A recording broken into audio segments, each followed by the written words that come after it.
But thank you all so much for joining us for today's program, Online Reputation Management for Job Seekers.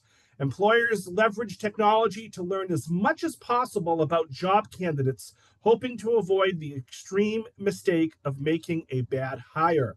However, most of us do not carefully manage our online visibility, so we can disqualify ourselves from a job because of our online activities. In this session, learn how to manage your online reputation to minimize mistakes that may cost you future opportunities. And this is led by Susan Joyce, who's the president of NETability and the former publisher and editor of jobhunt.org.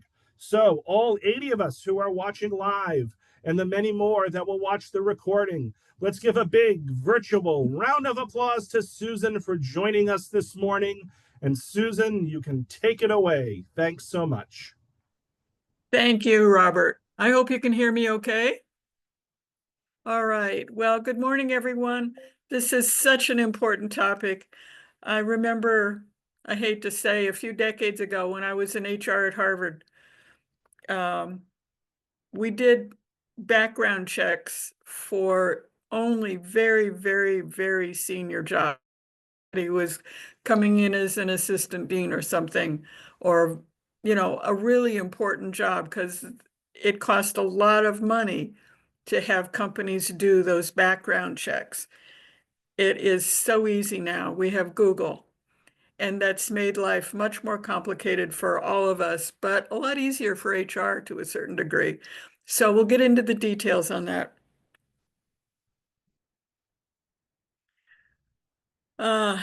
I was fortunate enough to know a guy named Dick Bowles who wrote What Color's Your Parachute?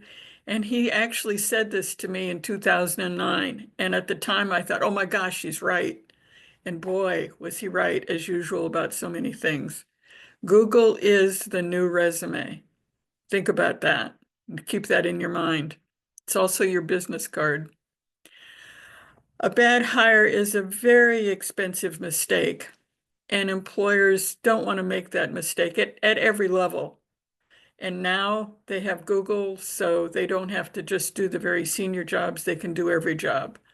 Their primary concerns are, can you do this job? Will you do this job? And will you fit into the group? And it's interesting, but many studies have shown the vast majority of employers would rather miss a good hire than make a bad hire, because the bad hire is so expensive. Now, this is interesting data from some recent surveys. 94% of employers recruit with social media. 84% have eliminated candidates based on what they found in social media. 60% of recruiters ignore candidates they can't find online. So being invisible is not a good idea. And more than 70% of employers research candidates before hiring them, either before the interview invitation or before the job offer, or both. And 88% of employers fire employees based on bad social media posts. So don't just worry about it before you're hired. Pay attention to it afterwards. Employers use Google to find you or someone else, confirm the facts on your resume or not, observe your skills, your behavior, how you respond, how you spell, and confirm your ethics. Are you somebody that they want to hire? And also observe how others view you. What they're looking for. Is there a reason not to hire you? They're also looking for proof that you're up to date with technology, because if you're not up to date with technology today, there's very few jobs you can do. Even in a lot of cases, even being a waiter or a waitress requires some knowledge of technology. Demonstrate your ability to communicate and your knowledge, and indications of your personality. Are you nasty? Are you doing anything illegal? They don't want that either, of course. what they don't want to find. Marijuana use, political rants. And I have a feeling this survey is a couple of years old. I have a feeling political rants not being wanted. I have a suspicion that that number's gone up. Spelling and grammar errors. They really don't want that. Alcohol consumption. Showing off wealth, showing too much skin, posting selfies. So things to pay attention to. Which of the tactics do you use for recruiting on social networks? Notice which social network is first, LinkedIn. And I'll get into LinkedIn a lot more in a few minutes. They search for candidates on LinkedIn. They contact candidates on LinkedIn. They keep tabs on candidates on LinkedIn. They also post jobs on LinkedIn. And they vet candidates on LinkedIn before the interview. They do very little, like 32% vet candidates on Facebook. And I have a feeling the Twitter numbers have dropped since Twitter became X. So you need to build a positive online reputation that supports your career and your job search. So put yourself in the seat of the recruiter, bearing in mind how bad it is to hire the wrong person. Who would you interview?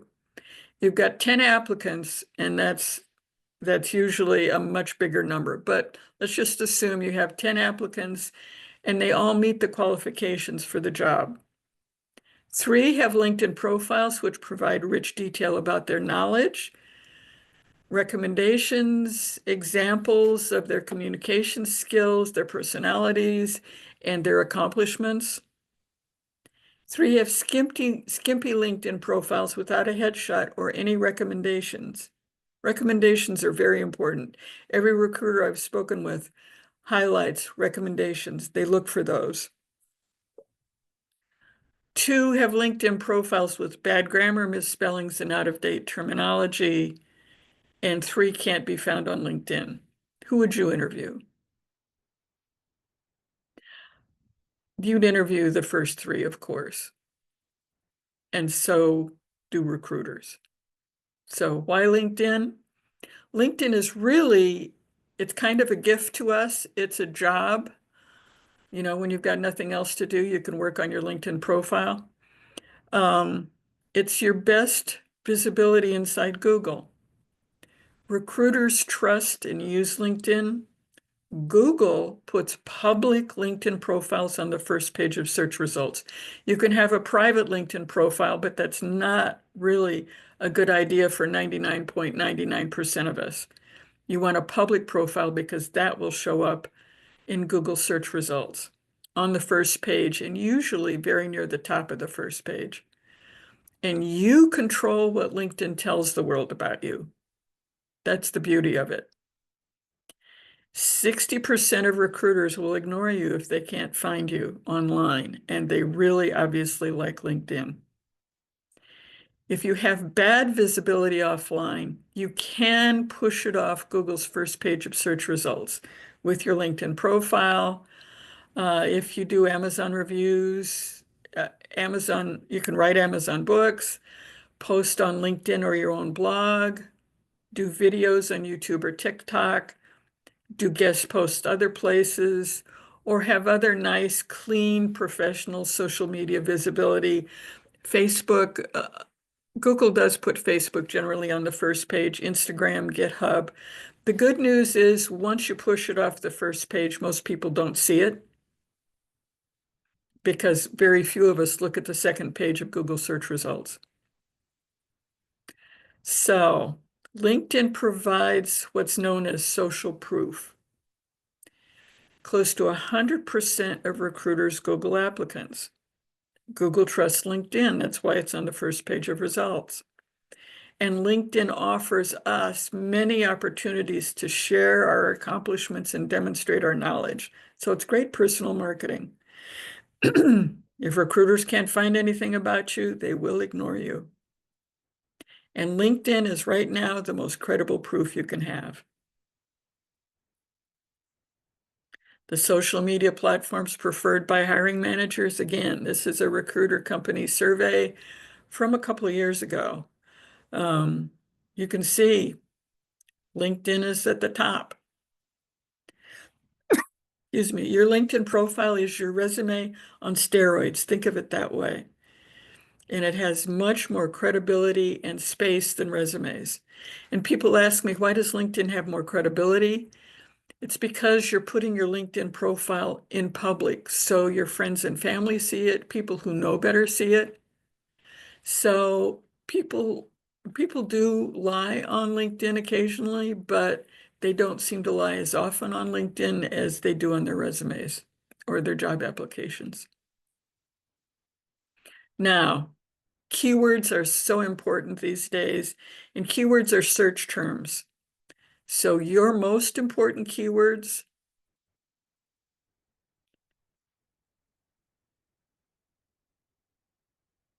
if you're looking for a job, use the job title.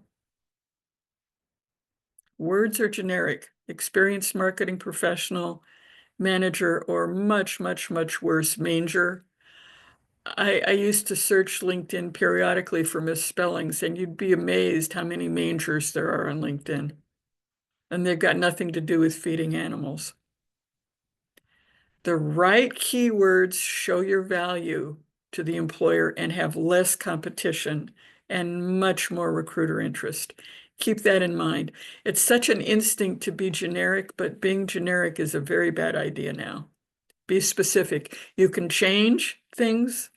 You can be an IT project manager now and a social media project manager next time.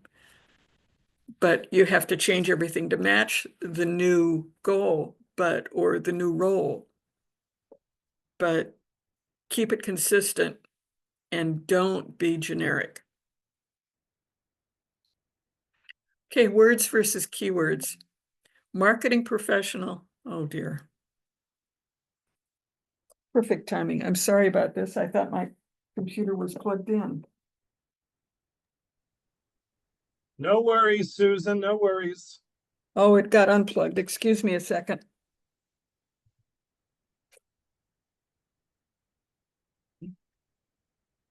We've all been there before, Susan. I'm sorry. There we go. Hopefully that's better. So here, examples. How do I get rid of that? All right. Marketing professional. There's only one keyword there, and the word is marketing. And very few recruiters are going to search just for marketing. Social media marketing manager is better. That's a job title. So that's specific. Then social media marketing manager increased user reach and engagement in 6 months by over 50% through Facebook, LinkedIn, Twitter, X, and Instagram without a cost increase. That shows the value proposition.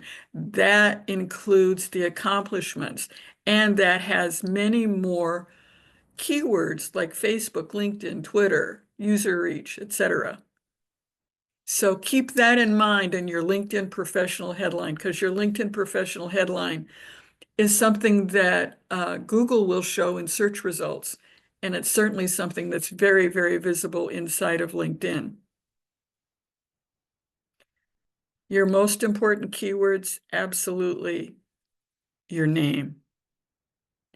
Have only one version of your name for all of your professional visibility, including your LinkedIn profile, your resumes and applications. It's so annoying for recruiters to get a resume or an application and not be able to find the LinkedIn profile for that person because the names are different. I've spoken to so many job seekers. They think their LinkedIn profile is more is less formal than their resume. So on their resume, they're William Smith, but on their LinkedIn profile, they're Bill Smith. And even if you don't have such a generic name as Bill Smith, it's really, really hard often to find the right LinkedIn profile for the person with that name. So keep that name consistent. Put it on your business cards, include it in your email signature. Always have that version of your name visible. All your professional visibility online and off.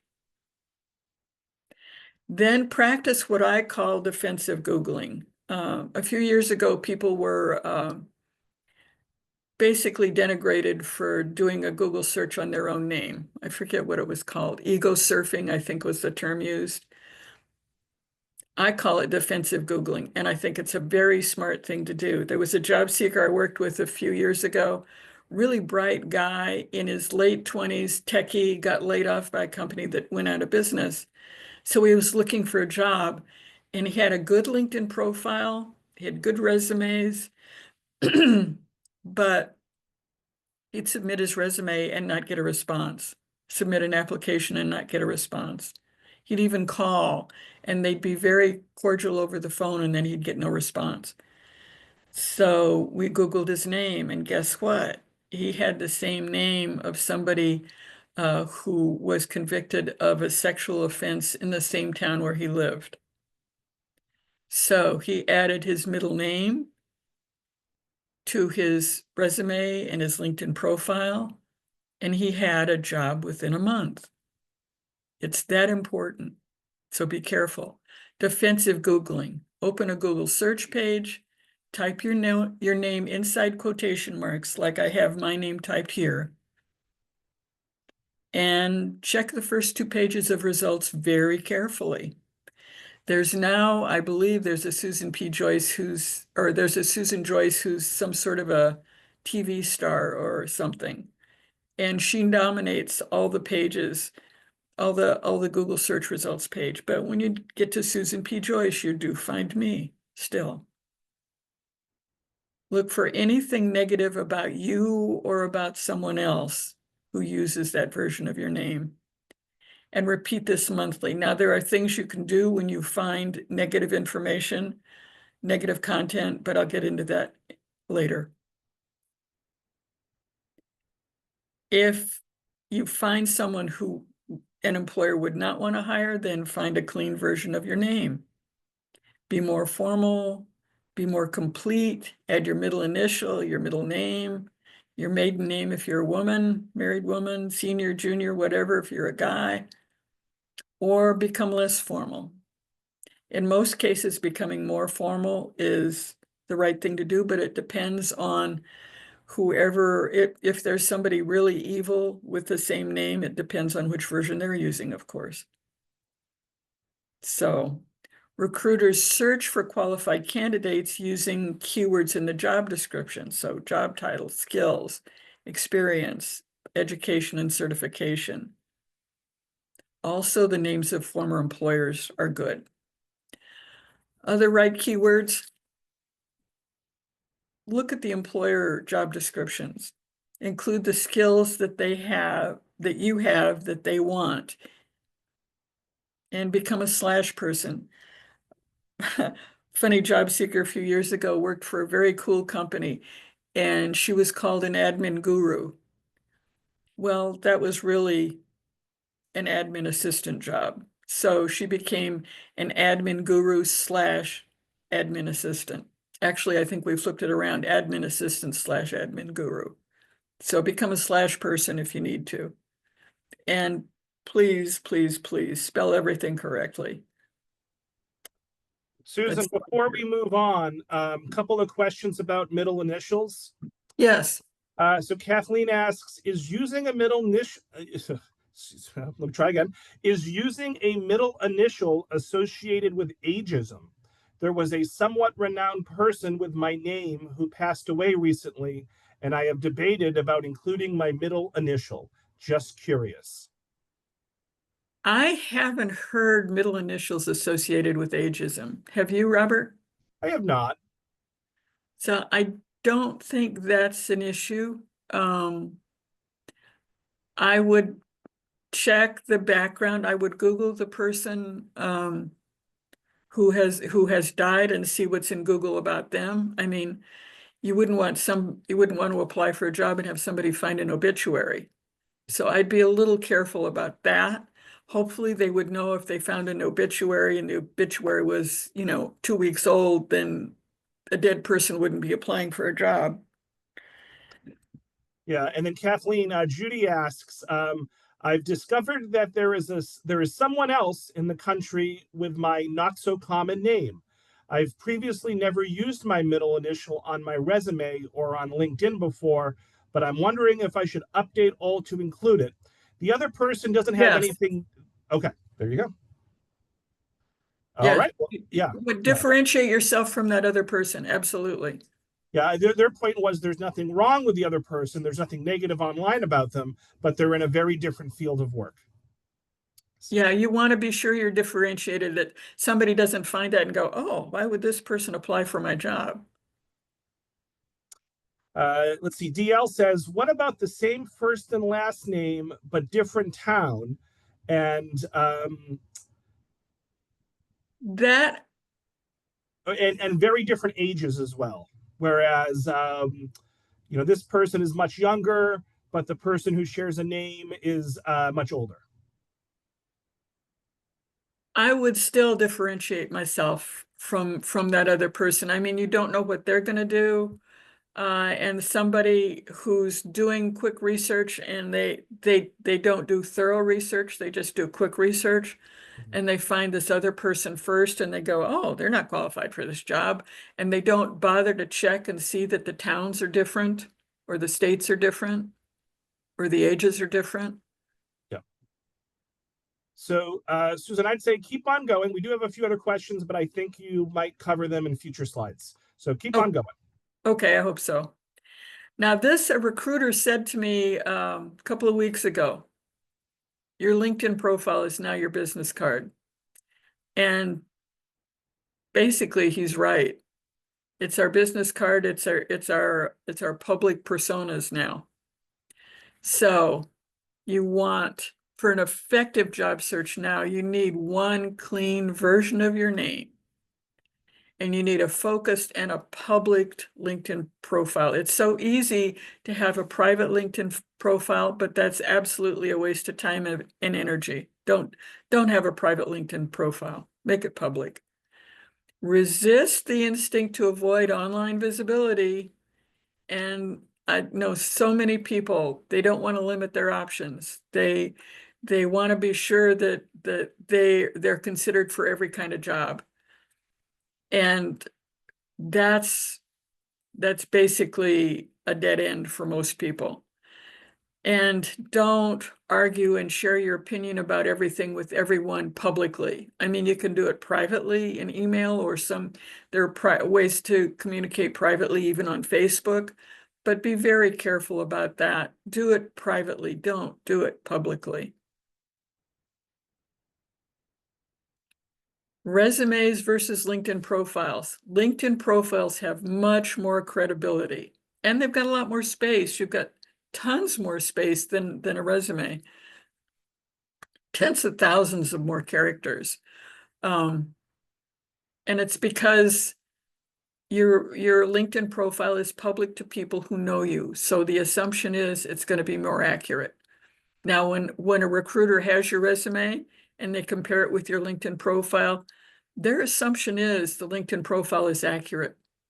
So if the facts on the resume and the profile don't match, the profile is believed and your resume is probably tossed out. Very important to have the facts match and be truthful. Things like employers, job titles and dates, responsibilities and accomplishments, and education. Those are so important. Make it easy for employers to find your LinkedIn profile by giving them your LinkedIn profile URL. Put that everywhere, on your resumes, your applications, your business cards, everywhere. You'll unfortunately, I say that about 4 times in this presentation, but that's because it's so important. You want to make sure if they're interested, they find the right LinkedIn profile so the facts match for them and for you. Now, building social proof on LinkedIn, this is a very important part of building your online reputation. Got to be found. So use the keywords that describe the job that you want. And those are the keywords that recruiters who are filling that job are going to use. So the job title for your target job. Now, again, you can become a slash person if company A and company B call that same job two different things. And be careful, sometimes project manager is proj manager, and sometimes it's project manager, and sometimes it's project merger, or, abbreviations are used. So pay attention, especially, hopefully you have target employers. See what your target employers are using. Do they spell out project manager, or do they abbreviate project and manager? Or do they abbreviate one of them or the other? Whatever. Pay attention to what's being used. Look at the skills required for the target job and the education required for the target job. And when you've got the skills, when you've got those skills, make them visible. If you've got that education, make it visible on your LinkedIn profile, as well as on your resume. Relevant certifications and licenses, those are great ways to add to your qualifications for a job. And your location, where you are, is very important. Now, if you want to move from here to Arizona, then, put Arizona on your LinkedIn profile. If that's your target, if that's where you want to move. And include the keywords that are appropriate for you, of course. Don't use inappropriate keywords. Now, before inviting you to the interview, they will do a Google search on your name. If they like your application or your resume, they're going to research you. They want proof you're up to date. They want to see if they can find some demonstration of your knowledge and your communication skills. How well do you communicate? They're looking for an indication of your personality. Are you grumpy? Are you silly? Would you fit in with their group? That's what they're looking for. And LinkedIn is the most trusted source. We've seen that. Now, make it easy for recruiters to find your LinkedIn profile, not someone else's. Again, put your LinkedIn profile URL everywhere. And I'll show you what the LinkedIn profile URL is in case you're mystified. And the same version of your name on your resume and your profile. Make it clear that's your profile.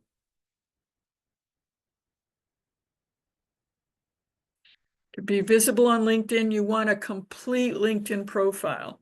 Now, LinkedIn will tell you whether or not your profile is complete. They will also want to sell you LinkedIn Premium. And if you're in a job search, LinkedIn Premium might be a good idea. The first month is free. After that, they're $30 a month. If you're a veteran or you've been active, you're active duty military, you get a year of LinkedIn Premium for free.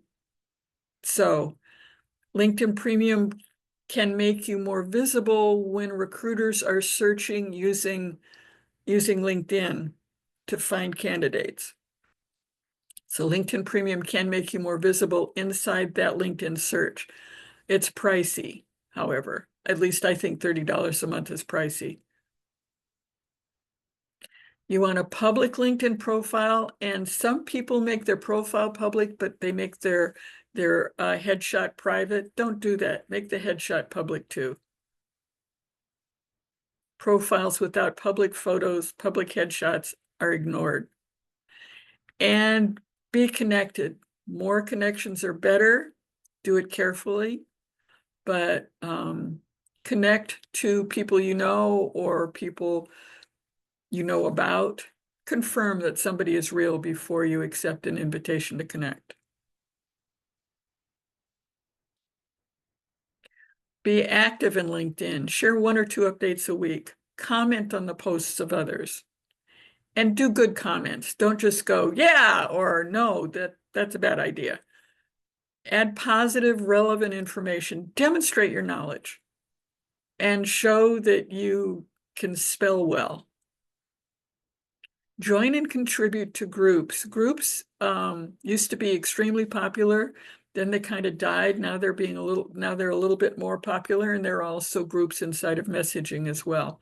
But there's groups around people looking for job search. There's groups people in specific industries or people in specific locations. And some of the location groups can be very helpful for your networking, because employers' favorite way to hire is through an employee referral. So if you can connect on someone with LinkedIn who can give you a referral, great. That's something like 40% of the people who are referred get hired. It's a fabulous number. Follow employers who interest you. There are company pages on LinkedIn for employers, and many employers pay attention to who follows them. So if you find an employer that looks interesting to you, follow them. They'll notice, most likely. Then be reachable on LinkedIn. Pay attention to your LinkedIn profile. Complete the contact information with non-work email and phone. If you're employed, don't use your work email or your work phone number. You want a non-work email or phone number. And I'll get into how to do that if you don't want to put your home information there. Connections. Get as many connections as you can. That's so important on LinkedIn. That increases your visibility in LinkedIn search results, believe it or not, general search results. And join groups. There are private messages inside the groups too that are very useful. Then customize your LinkedIn profile URL. Most likely, if you haven't changed it, it's something like this: linkedin.com/in/Mary Elizabeth Smith -42918B10. Ugh, that's terrible. And that also shows that you haven't paid attention. Change that to Mary Elizabeth Smith, or add the hyphens. Capitalization doesn't work on this one. Or add some marketing. Mary Elizabeth Smith, MBA, and area code 617, in case anybody's interested. Or Mary Elizabeth Smith, Boston. You've got a total of 100 characters available. So you can have a long one. I think 50 would be pretty long. I haven't seen very many that are 100, but that would be hard to paste into things like your business cards. So keeping it shorter is better. But the beauty of this is the URLs can be changed every 6 months if you need to. Now, I've never changed my URL, and I don't plan to. Although I probably should change it to Susan P. Joyce. That would make more sense. I was just pleased to get the first Susan Joyce. I've been a LinkedIn member for like 20 years since they got started. You used to have to be invited to join LinkedIn before you could get a LinkedIn profile. You couldn't just log in and create your profile. Don't use your birthday or your birth year if a number's needed. That is such a sign, and employers and recruiters know it. So if you're Mary Elizabeth Smith, 65, they know probably you were born in 1965. Don't tell them how old you are.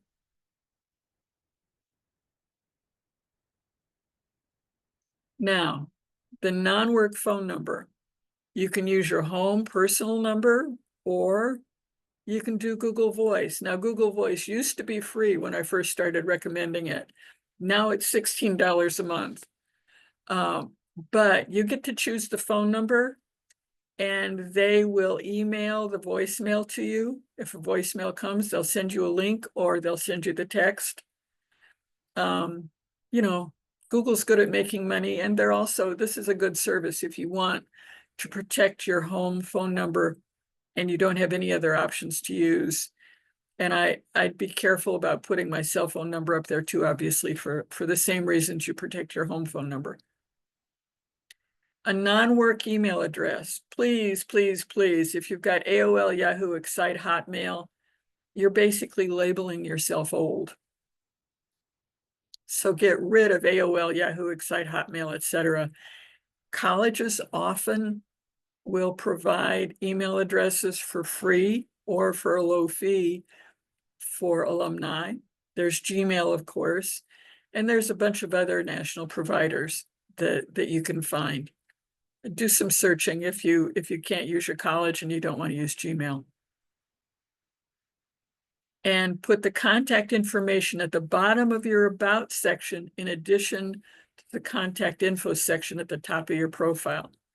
And I will tell you, so many recruiters have told me they love getting a phone number. They would prefer to call, and they really, if there's not a phone number, they want an email address that's outside of LinkedIn, because so often if they send an in-mail message inside of LinkedIn, they never get a response. So give them a way to reach you that they'll feel comfortable and interested in using. All right, the featured section of your profile, that's a great place to post things like your latest articles, stuff that you've added to your LinkedIn profile. And there's also some other wonderful sections. Publications. Have you printed anything? Have you published anything? Projects. Did you work on projects in your job? List the projects, especially if they're relevant to the job you want next. There's so many things that you can do with projects, and you can have more than one project. Volunteering. Volunteering is a great way to fill time if you're unemployed. It's also a great way to build your network, a great way to show the kind of person you are, what you're interested in, and, to keep current and busy. Other professional organizations, add those. Languages. If you can speak and communicate in more than one language, you can have a LinkedIn profile in each language. And that's the only way you can legitimately have more than one LinkedIn profile. And now they're adding and encouraging people to add videos to most LinkedIn sections. So if you're comfortable doing that, do it. So be visible and findable on LinkedIn. It's so important. Have a public profile that's public on LinkedIn and public off LinkedIn. That's in the settings for privacy. So make sure it's public off LinkedIn as well, because that means Google can find it, and so can the other search engines. You want to keep your profile up to date using up-to-date keywords. So back when I got my MBA is in MIS. Well, nobody uses the term MIS anymore, at least nobody current does. The new term is IT, so that would be the term to use. If MIS was your field a while ago, now your field is IT. Pay attention to that.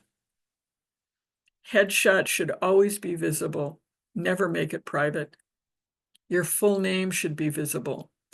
And skills and endorsements are very important inside LinkedIn Recruiter, which is the service that LinkedIn sells to recruiters to find people. Now, recruiters can search LinkedIn with Google, or they can search LinkedIn with LinkedIn Recruiter. Using LinkedIn Recruiter obviously costs them money. Using Google doesn't. But skills and endorsements are very important for LinkedIn Recruiter. That makes you much more visible. So list the skills and then get endorsed for them. And you can get endorsed for them by endorsing somebody else's skills. They'll come back and endorse yours. Be sure you have a complete education, location, and industry section. Very, very important to complete those sections. And the other thing recruiters love, in addition to phone numbers, and actually probably more importantly than phone numbers, are recommendations. So you want to have at least 4 recommendations from people you worked for, hopefully, or people you worked with, who can legitimately and with credibility endorse your skills, and can make recommendations that are believable. My recommendation is to have at least 500 plus connections. That makes you so much more visible inside LinkedIn search results. Join the relevant and appropriate groups and follow those target employer company pages. And of course, good spelling is required. So Susan, can we go back to that LinkedIn slide? Sure. This Great. one? So Yep. So I do have questions on LinkedIn for some folks. Yep. Let's see here. Quite a few questions. I might not be able to get to all of them just in the interest of time. We can always circle back to some at the end. So you mentioned having, let's see, it's right here on the screen, have a complete education, location, and industry. Regarding education, someone asks, um, when filling out online applications or LinkedIn, you are prompted for dates of college graduation. In terms of avoiding telling your age, how do you avoid this? Well, on LinkedIn, you don't have to put the year in. Okay. When it comes to, completing somebody's uh, Sometimes, website, sometimes with that can be online different. job applications, it is required. Yeah, it's not required on LinkedIn. Yeah. Similar question, Joanna asks, how far back should we go with employment history on LinkedIn? I wouldn't go back further than 20 years unless there's something really extraordinary that you did 20 years ago that's relevant to what you want to do now. Yeah. And some people will say 10 or 15 years. Tanya asks, so you encourage people to customize their LinkedIn URL. But Tanya asks, if I customize my LinkedIn URL now, will the old one still work for people who have it? That's a good question. I'd like to think that it would, that they would do the forwarding, but I'm not sure. I don't have an answer to that. But I guess it depends on how long you've used the old URL and how widely distributed it is. Um, it's much smarter to have the new one, and maybe you can go back and reconnect with a bunch of people and say, by the way, here's my new LinkedIn URL. Yeah. But I would definitely recommend changing it and updating it. Just a comment from someone. I no longer trust LinkedIn. There is so much spam on there now. I canceled my LinkedIn premium due to this. Any comments on the spam on LinkedIn? No, I tend to agree. There is a lot of spam on LinkedIn. Um, but um, it's still so important to recruiters that it's not avoidable. I wish they would do a better job um, of sorting that out, but they haven't yet. I mean, Microsoft owns it, so I assume they have the intelligence to do that, but they're not, at least not yet. So lots of other questions, but not necessarily pertinent to LinkedIn. So I think we can move on. I would just note, though, regarding the spam question, completely agree with the questioner. However, don't leave LinkedIn altogether. I mean, I get Absolutely. spam phone calls. I still use my phone. I get spam emails. I still use my email. So it's unfortunately something you just kind of have to deal with. But I do agree with you. It is getting a bit out of hand. All right. So Susan, you can continue on to the next portion of your presentation, and I will circle back with any questions I missed. Okay.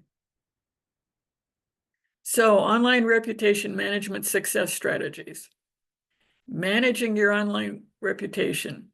Focus on that. Keep your LinkedIn profile up to date and active. Monitor your online reputation, and by that I mean defensive Googling, at least monthly.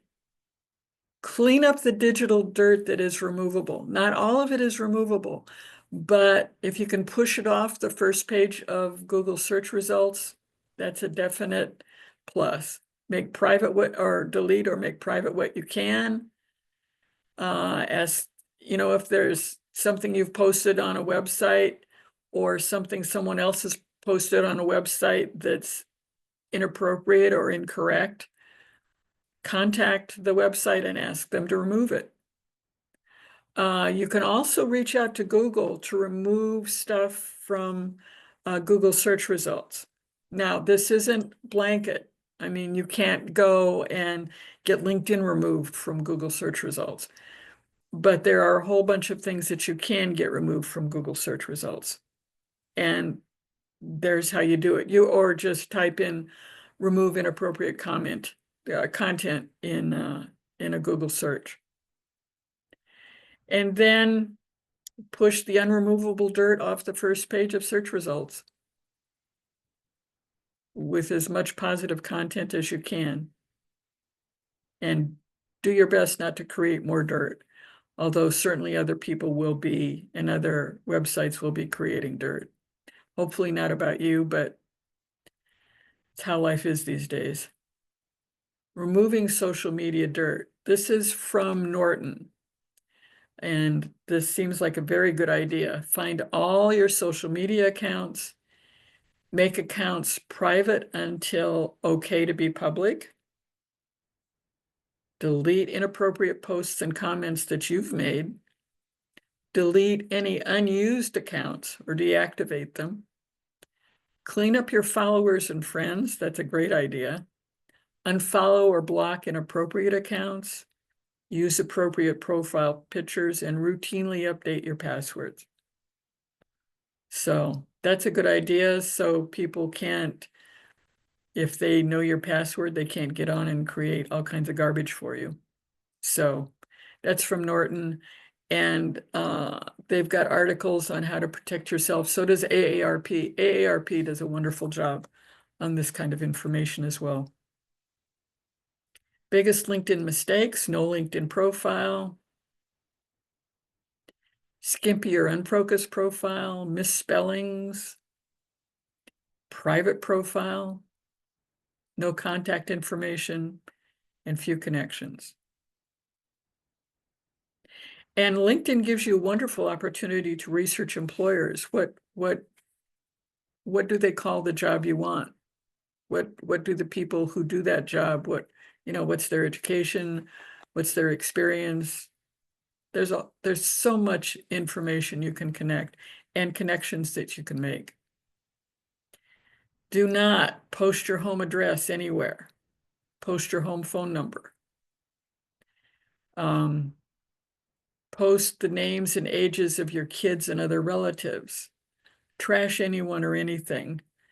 And don't post political content unless your job is political. Don't accept every LinkedIn invitation to connect, because there are definitely fake LinkedIn profiles. Do not accept or reject invitations to connect without checking the profiles first. Focus on connections in your field, profession, and the employers you've had and the employers you want.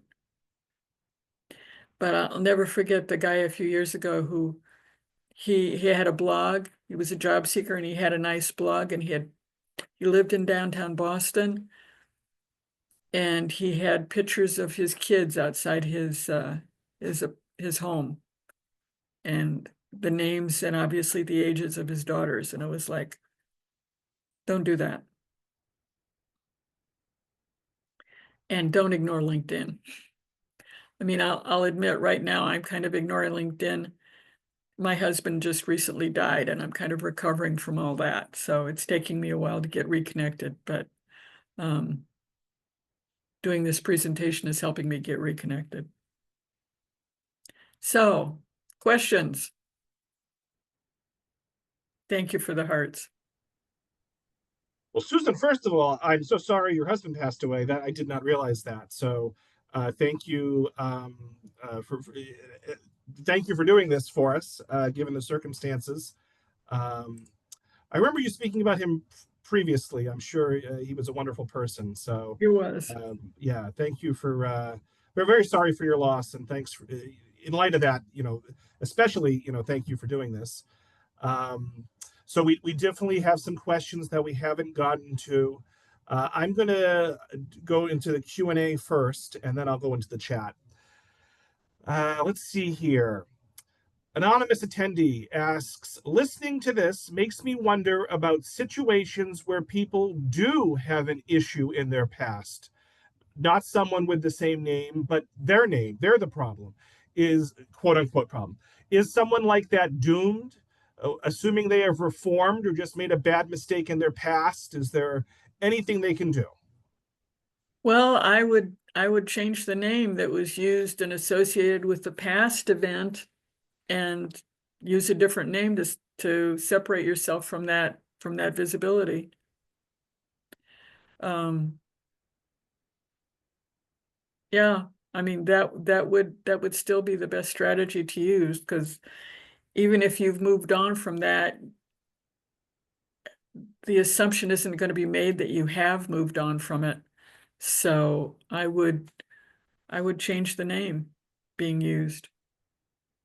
Right. So maybe Susan Joyce becomes Sue Joyce, or maybe you use your first two initials in Joyce, or Yeah, or I add hyphenate my last maiden name. Yeah. I add my maiden name or something. Yeah. Yes. Right. Yes. Susie Joyce, whatever. Sure. Sure.